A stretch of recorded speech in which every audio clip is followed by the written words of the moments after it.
All right, so we just watched a wonderful panel about investment in VR. But what's investment if there's not anything to invest in? What's the status of content in VR these days? We brought together a pretty illustrious panel of some people that are working on some of the best content in VR right now. I'm going to introduce our moderator, Tipatat, who's going to come out here and introduce the rest of our panelists. Tip, take it away. Hello. Hi, everyone. I'm Tipatat Chennavasin. I'm the creative director at Rothenberg Ventures, and I co-direct River, the program for the fastest growing virtual reality and augmented realities companies from around the world with Dylan Flynn. And I don't want to talk too much about me because I want to introduce the amazing gentleman that we're going to have from this panel. A lot of people say content is king. These are the finest VR king makers. We have Ben Miller from Weaver. They create amazing experiences. They've actually developed the Blue, which, if you haven't tried it, is one of the most amazing VR pieces that's available for every single VR platform available, which is really impressive. And then next we have Eugene Chung, founder of Penrose Studios. If you haven't seen Rose and I, watch it now. It'll blow your minds. And up next we have Mike Kintner. He's the CEO of 360 Heroes. So they create the 360 rigs that you capture VR experiences for. If you've watched any demos of any live action, it's probably captured with the 360 Heroes rig. I want you guys to each introduce yourselves real quickly and talk a little bit about what's the current state of VR content, what's the experience that's impressed you the most so far, and why? Well, my name is Mike Kintner from 360 Heroes, and it's been an interesting challenge over the last 3 years in trying to figure out where VR is going. Most of my background has been in the world of 360 photos, and then being able to convert that to some sort of lightweight solution in the 360 environment, video environment. And what I think VR is reaching so many different types of horizontal and vertical platforms, and people trying to create standards or try to figure out a consistent workflow has been a huge challenge in the VR world. And that's part of what we like to do at 360 Heroes. Not only do we create the holders, but we also have a CDN network and a syndication service, so we're helping people syndicate their content. And at the same time, coming up with workflow solution tools like 360 Cam Man and stuff like that to make it a little easier for everyone. Hi, I'm Eugene, founder of Penrose. We're a company focused on augmented and virtual reality storytelling. And my background is I've been a filmmaker, was a director and producer of a lot of independent films. Joined Oculus and as head of film and media before we got acquired by a little company called Facebook down the street. Built out this thing called Story Studio there, focusing on narrative storytelling, and recently launched The Rose and I at the Tribeca Film Festival, which had a very nice premiere there. Tip's question was, what's impressed you in VR? Lots of stuff have impressed me, including the stuff made by people on this panel. I'll point as well to the first time I saw the Valve room, the early Valve room, so not the current Vive prototype. But there was one specific, well, there were many things about that experience that were incredible, and really it was the first time I experienced presence in VR. But the one thing I point to is there was this one little office space. It was like a miniature little office made up of the turrets from Portal. And I remember looking at that and thinking how incredible that was. You basically had this sort of God mode view over an office space. The current Vive demos have a version of that, but I almost look back to the original ones that were a little more simplistic, and it really got the wheels churning and spinning as to what VR could be. And so that's one that definitely, when I think of the first time I experienced presence, it was the thing that really stuck out at me. Hi, I'm Ben. I'm a director of content at WeVR, or Weaver. We're a startup based in Los Angeles, right in Venice, fully focused on two things. Creation of great VR content across pretty much every different platform, and helping other people create and distribute great VR content. My background is in kind of an interdisciplinary background in design and engineering. Been building interactive systems for about a decade, and spent some time building games and software and installations and other stuff like that. And I think we're best known for right now is a couple things. The Blue VR, which is on Gear VR, which is a launch app. I think we're one of the only maybe the only third-party developer that was had early dev access to the Gear VR and also the Vive kit, and the blue encounter on the Vive people seem to really like. So I think that going back to the question, like what demo or what experience in VR is my favorite or the best?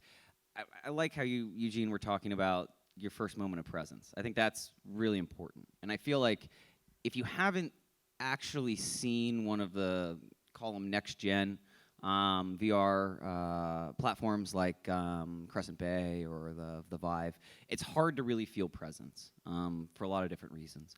And I think I'll just mention real quickly one of the early Valve demos, and I won't mention the same one, although that little room is incredible. And actually, the Crescent Bay had a great one as well on the little tabletop. That's insane. But there's this very simple experience that Valve made where you look in front of you, and it's totally like static for the most part. Maybe there's some ambient animation. You look in front of you, and there's like a little robot, right? And you look to your right, and it's like a little bigger robot. And you're just kind of hanging out, and eventually you look around, and there's a huge robot, right? And that's it.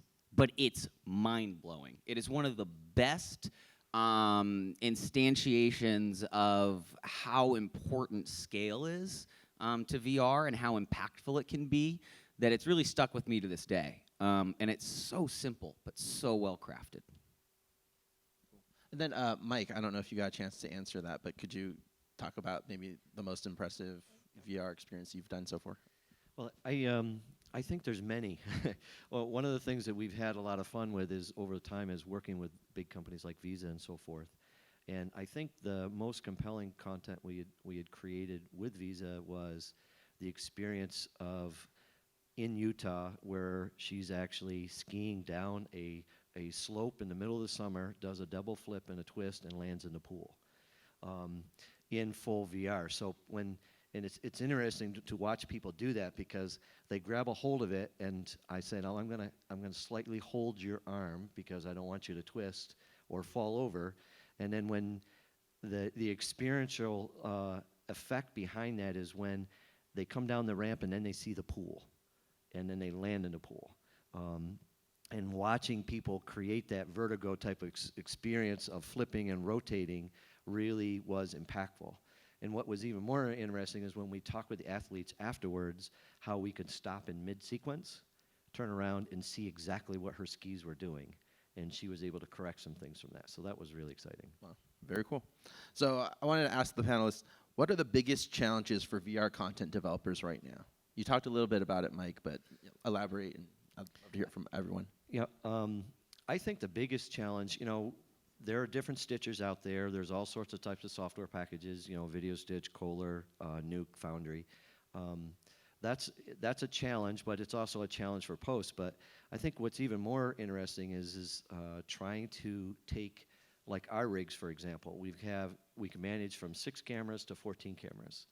And if you're shooting with 3D and a 14-camera rig, and you shoot 10 takes, you're dealing with 140 files. And if you're trying to deal with the left eye, the right eye, how do you manage all that content? And what we've been able to do over the last 3-4 years is create a software package called 360 CamMan that helps manage that content. So at least if the content is properly sorted and organized, that's a big challenge that can be solved. And I think that's one of the biggest issues that we've discovered just in helping people create content. Yeah, I see the challenges going in 2 categories. I think the first one is a technical one, and that actually might be a little easier, while that's still very challenging. And the second one is a more conceptual one, which I actually think is somewhat harder. The technical one is, things like you have all these tools and they don't really work well together, right? So you have Maya, you have 3ds Max and other things, and what we call real-time cinema. And you try to get that and fit it into UE4 and fit it into utilizing the Oculus SDK or the Morpheus SDK or the Vive SDKs, and it all kind of just doesn't fit, right, the way that it should. And it should, but it takes like a week of dev time to try to get it working across all devices or whatever it might be. So that's a technical challenge. It's definitely not trivial at all, right? It takes a lot of engineering time, a lot of hacker time. And we've had to encounter that. And we've had to create our own tools to, frankly, get blend shapes to work in UE4. For UE4 developers here will know what I'm talking about. The harder challenge, I think, is conceptual. I'll say over the last 2 years, we've been focused on telling VR stories, and even at the time when I was at Oculus, there was a lot of things that we thought worked in VR that completely didn't work. I think first-person shooters is actually a really great example. We created this thing called Hawken, which was based on MechWarrior, first-person shooter type game. We thought first-person shooters would work well in VR. In fact, who here would think a first-person shooter would work well in VR, just a priori, before you knew anything? I see a few hands, and then a lot more people who are probably a little more experienced and know. But the reality is, we thought that it would work as well, and we put a lot of time and effort into it. And turned out the motion sickness and the scale effects and other things made it not work super well. So because of those things, I think the conceptual problems, of which there are many ones that many people on this panel have started to solve, are going to be a lot harder in the coming years. Yeah, I totally agree. I mean, I think that there's technical stuff, and I think there's true problems there, and we can have a very great discussion about it. But to me, ultimately, it falls short of being what's most interesting about VR, right? What's most interesting about VR is that it's literally a new medium, right? How often do we see that come about? Not very often. It's amazing, and it's an incredible opportunity, but it is the Wild West. No one knows how to tell a story in immersive entertainment. Like, no one knows, right? That's incredible, right? And so I think the biggest problem is a creative one, because we literally don't know. I mean, this is like the beginning of cinema, right? And what makes it more challenging is that VR feels kind of like a game. It feels kind of like a narrative, like film. So we want to utilize the lessons and the rules and everything else we learned in making these other experiences, and that actually ends up hurting us way more than helping us. Way more. And so for me, the biggest problem, and I think for everybody, is a creative one. It's a conceptual one. We don't know how to do anything, right? We're trying, and I think there's some really good examples of spectacle out there, really good examples of spectacle. But I can't actually name one experience in the entirety of the medium, and the medium's been around for 50 years, but we're having a modern renaissance now. Literally, I cannot name one that's like, oh yeah, that's it. It's a great story. They nailed it.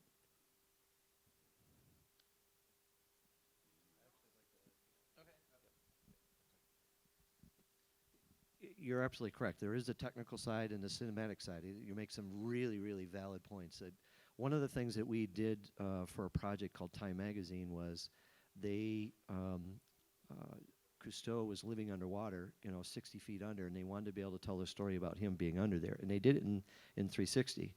But as you can understand in that type of environment is, in the cinematic world, you had a frame. And I don't know if you ever wanted to look at that frame and kind of stick your head inside the TV and look left or right and be able to override that.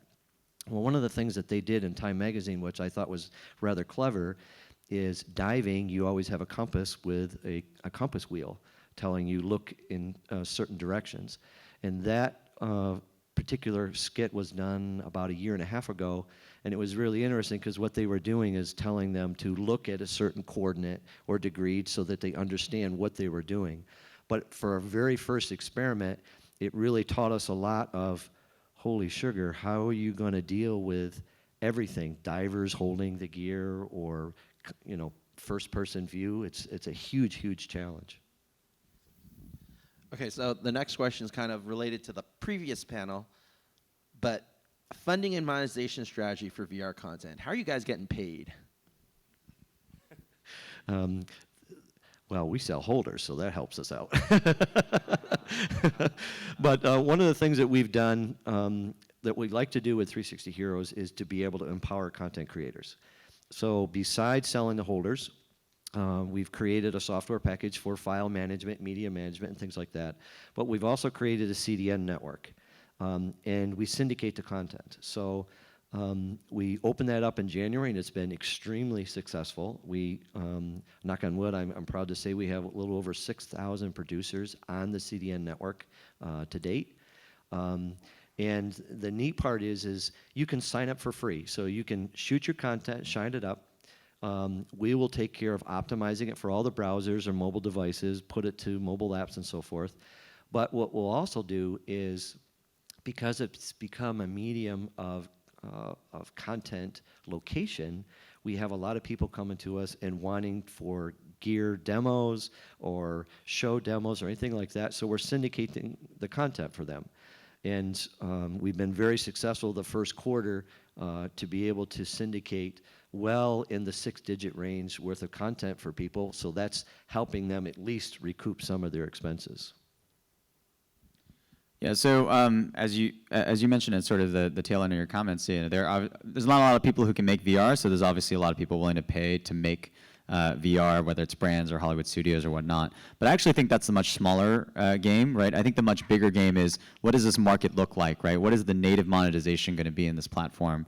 And what's interesting is, for those who went to the last panel, I thought it was fantastic. A lot of really smart people around the table. And there was these big questions, right, around what kind of monetization models work. I think the reality is that nobody knows, because there hasn't been any scale and any products at market at scale to really realize that. I think that's going to happen over the coming years. I mean, I knew this from being at one of the hardware companies. A lot of the frequent questions I would get would be, what business models are going to work? These are what all the content players were asking us. And the reality is, we would give examples like, well, there's the freemium model, there's the subscription model, and the reality is, again, no one's going to know until these things play out. I think what's interesting is, if you look at console platforms, famously, a lot of the console makers have lost a lot of money on the hardware side and have made all their money back on the software side.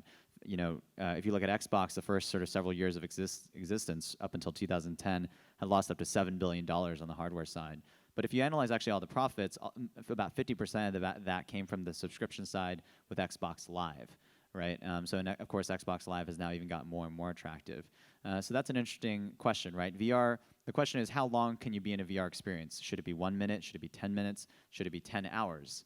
But what's interesting is, I think people have the sense that right now you do short VR experiences because that's what you can target, but in the future it could potentially be longer and longer, and that seems to point a little bit more towards a potential subscription model. So I think with high-end content, you're going to find that may be the best way for monetization at scale.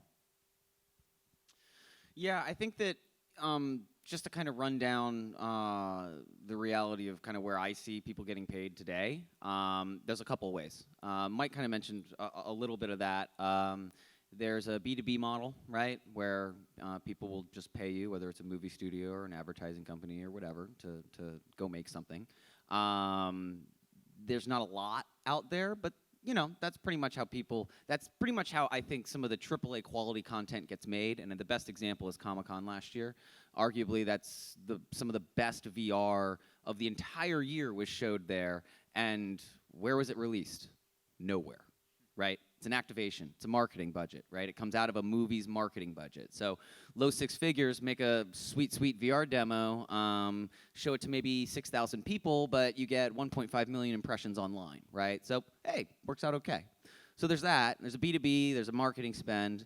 But otherwise, it's a lot of bootstrapping, right? And one of the things that we've done at Weaver is we created $1 million content fund that we're funding ourselves. So we're actively going out and trying to pay independent all the way to kind of AAA stars and directors and writers and creatives so that they can give some of their time to this medium. There isn't enough money, right? And part of the reason why there's not a lot of great content, part of the reason why we haven't figured out how to tell stories in VR is because of that, right? So we need to inject some money into the system to basically create great content, and that either comes from basically grants or investors or people bootstrapping it. In terms of the future, I think Eugene pretty much summed it up. I mean, who knows, right? For my 2 cents is you're basically going to see a recreation of XBLA type of an indie game model initially, $5 to $10 for most pieces of content. Eventually, you might pay $25 to $50 to $60, something like that, for more of a game 10-hour experience. That's on the app side. And then on the video side, I think we're going to see it move in 2 directions. We're going to see it obviously go to the YouTube model, where it's free to watch, and then advertising, and et cetera, et cetera. And then we're also going to see it go in kind of a premium content model. Now, whether that's an over-the-top network or whether that's like HBO or something else, I don't know. Probably all of the above. But I think that we're not actually going to see that much different from a monetization model. Maybe more of a focus on episodic, maybe, right? There's technical reasons for that. There's creative reasons for that. But outside of that, I don't know. I mean, I think it's just going to be pretty cut and dry. Great answers. Yeah, one Please, go ahead. Yeah, I really liked what Ben said about episodic. I think that's a really interesting thought. I might inject one other thought in there, and that's the idea that, when I talk to some of the people from the major Hollywood studios, I think one of the things that they really think a lot about is 3D, right? And I think many people were disappointed in 3D, right? There was a lot of money being poured into things like Avatar to make 3D an elevated art form. And what happened was that after that, the marketers took it over, and it kind of became lowest common denominator. And I think there's a lot of disappointment that it didn't become the potential art form that it could have been. I think people are looking at VR, and the excitement about VR and AR is that you could actually avoid some of the sort of race to the bottom that you see in the mobile market, right? So Monument Valley, great mobile game, right? They actually did a lot of great stats on how they did. They were a blockbuster game last year, featured in House of Cards. And yet, when you actually look at the numbers, they didn't make as much as you think they would, right? And that's because of the fact that they can't really afford to charge a lot on mobile. People are trained on mobile to spend only, $1, $2, maybe max $4. When it comes to VRs, particularly the console market, what's going to be interesting is that gamers are trained to spend $60 for a piece of content. I think the hope is that there won't be the same kind of race to the bottom in VR, and particularly since great VR content costs a lot of money, perhaps there's going to be a way to protect that going forward. And I know a lot of the people who are very experienced and savvy when it comes to content realize that the real exciting part of the rise of this is that ASPs might not be $1 or even $4, but more like $20, $30, $60. I think that could be really, really interesting. Plus, I want to add a little bit more to that. What everybody is telling here is very well put, because everything that we're used to in the cinematic world is everybody has a TV or everybody has a phone. But how do you play it back so that you can truly experience the 360 world? And right now, we've just seen trends where the mobile market and the web market, just the web players and the web mobile players, made a huge change with the advent of HTML5 to be able to play the content back in any sort of medium. And the audience right now, and why it's kind of struggling, what I would say is, granted, we have headsets coming out there, but the price point is so high that once they invest all that money into creating the content, now to play it back, it's not as simple as just turning on a TV. Now, if maybe Samsung comes out with an ability to have a TV and be able to swipe in front, or with leapfrog technology to be able to use a standard TV to be able to play it, that might be able to help that experience even better. Okay, so I have one last question before we open it up to the audience. What's one piece of advice you would give for VR content devs out there? I would ask how you want to play the content back, because that determines how you want to film it, or the certain audience that you want to film it for you. For example, one of the questions, they'll come to us and say, well, listen, I'm really interested in doing VR, and I want to do it in 3D. So the question I will ask is, are you going to play it in the Rift? Or are you going to play it in Gear VR? Because that's pretty much the audience that you're going to be targeted for. Why not play it in straight 3D? And now you can put it in all of the different types of display models and mobile devices, as well as the web. Or the question might be is, if you're going to play the content and you want to display it on a large screen like a dome theater, then it also has to be filmed differently, because now the content you're talking about is 10K or 12K in size versus 2K or 3K. Yeah, I like to say, well, probably the biggest headline is fail fast. And, when I think about all the things we've made in VR, I feel like they're just a collection of a lot of mistakes. I say this to a lot of people, but I feel like when I first joined Oculus, I probably felt like I knew more about VR storytelling than I do today. Today, I kind of recognize after 2 years the challenges that go into it, and all the things that don't work, and all the things that we thought were true that weren't true. And you go in with a lot of preconceived notions. I made films before joining Oculus, and what was interesting was seeing how those rules didn't play out. And at Penrose, we kind of had experience from before of making something in real-time cinema. And when we made The Rose and I, it was just in a collection of a completely new set of mistakes. And hopefully those mistakes ended up becoming something that, was interesting to watch. But I think what you'll find is when you get your hands dirty, when theory meets reality, a lot of things change. And my biggest advice would be to dive in as soon as you can and fail as fast as you can. Yeah, I think that's well said. That's my number 2. My number 1 is keep it simple. For the love of God. Seriously. You do not understand how many creative pitches I hear or read that are insane, right? And that's great. Like, be ambitious. But the best VR, literally the best VR in the world, is incredibly simple. Every single one of them.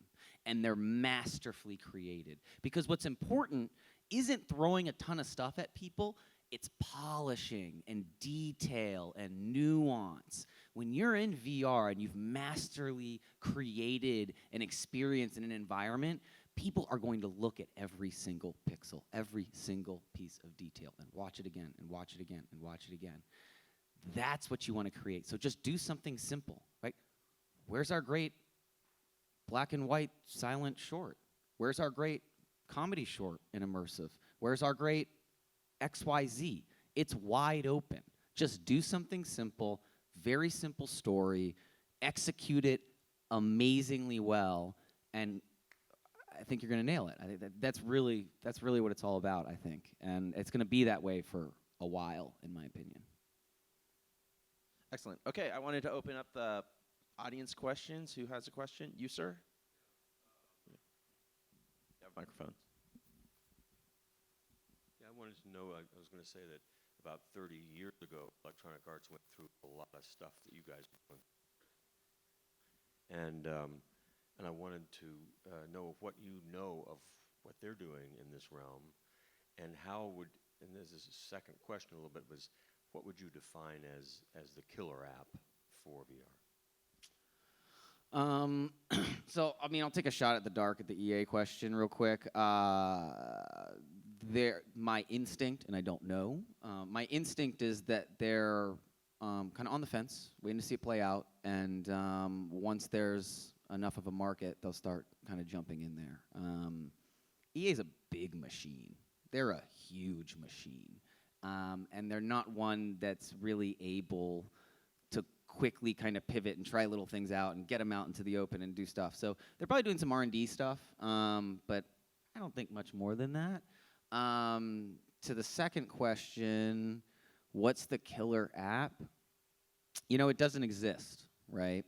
I think that in my experience, personally seeing a lot of VR content and personally showing a lot of VR content to people, the killer VR app for the next year is going to be something that is an immaculately crafted sandbox. Now, that could be something like Tilt Brush. That could be a literal sandbox. That could be like a VR Minecraft thing. I don't know.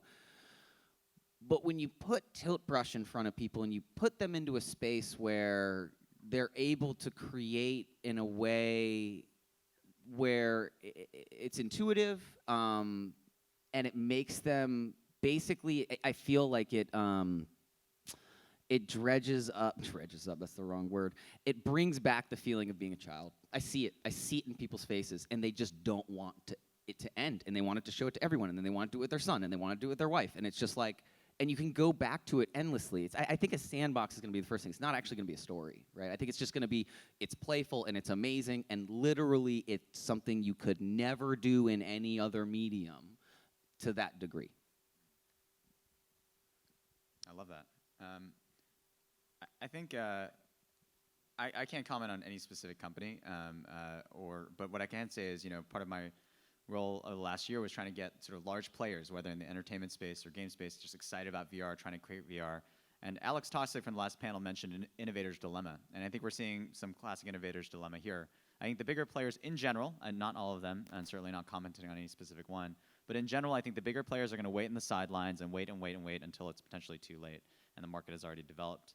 And I know this because, just firsthand experience trying to get the bigger players like large movie studios to create really, really great VR content, and then over the course of a year of work and discussions, maybe 4 part-time people at a multi-thousand person studio are doing part-time VR work. And perhaps that's changed, and perhaps that is going to change. But I think as Ben mentioned, these are large, colossal machines that don't move super quickly. But at the same time, I don't think we should count out the biggest studios just because of how exciting VR is just viscerally as a medium. So I think there's going to be some interesting experiments there. But it. Right. What he said. So I think the second question on. I think the second question on killer app, I think as Ben said, who knows is the real big question. If you ask yourself in summer 2007 when the iPhone came out that 8 years later, the killer app on your iPhone would be a taxi caller, I think people probably would have laughed you out of the room. But today, of course, Uber is a $50 billion company. So I think there's going to be multiple types of killer apps that come out with VR, and they're going to all develop over time. And you need to be able to be part of, hopefully, a talented enough team that can recognize these opportunities as they come up. I love the idea of the sandbox that Ben mentioned. It's something we think a lot about. But we also like something, and Ben mentioned this earlier, episodic content. Just this idea, at least in the early stages, what are people gonna want? We think that they're gonna want to be in these beautiful worlds, very well, masterfully designed, and have sort of episodically be able to go back to that world over and over again. We think that there's something magical there. It's got to be designed well. It's got to be executed well. But presuming it is, we think that could be one of the early use cases of these mediums across all these devices.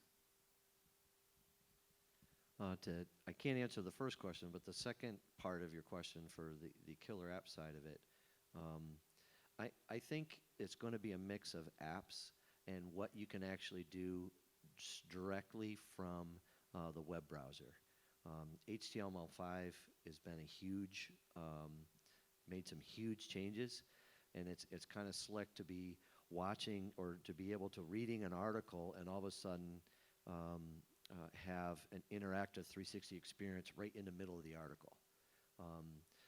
There was a dive shop company that just released an article about Bill McDonald and some of the work that he did in Micronesia and Yap, swimming with sharks. And it was rather interesting because you're reading through the article, and then all of a sudden it flips over to a VR experience. And it was interesting because I was watching the individual look at it, and they were talking to me, and they were moving around, and they're going, holy sugar, this app is moving, and it was right from within the browser. So I think a combination of that type of stuff is, I think you're going to see a lot more of that. And with the advent of HTML5 changing and growing so fast, I think that's going to be where a lot of it's going to head.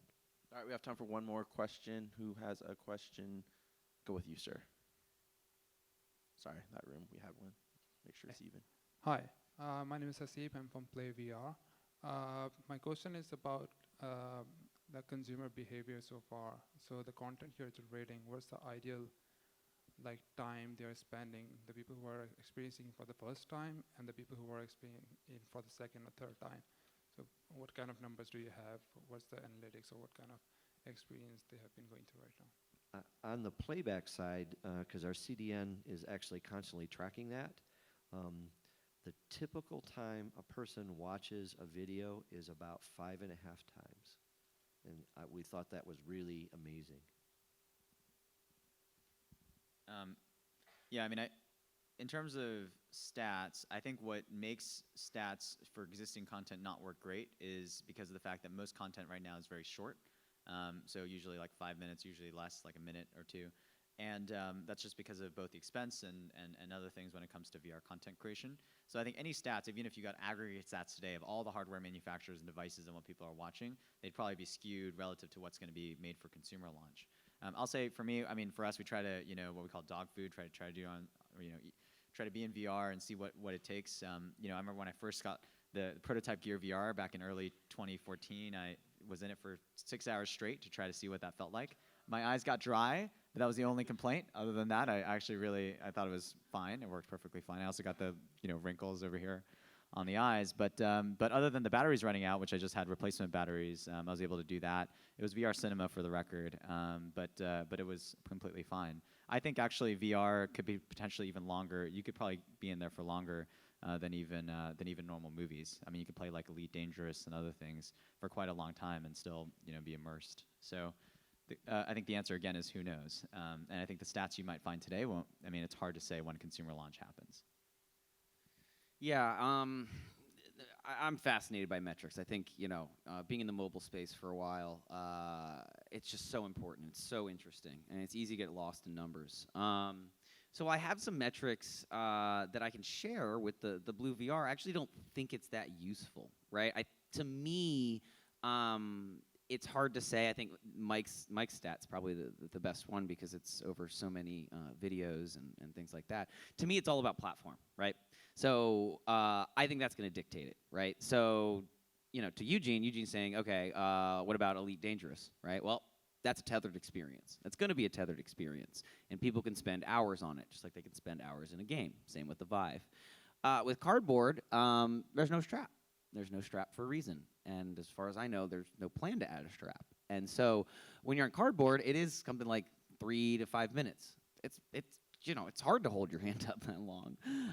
And gear, what's interesting about gear is that part of it's a phone, right? So it's like, as we're developers, we almost have a little bit of a skewed understanding of how people are actually using it, because people who actually have the Gear VR typically are using the Note 4 or the S6 as their primary phone, right?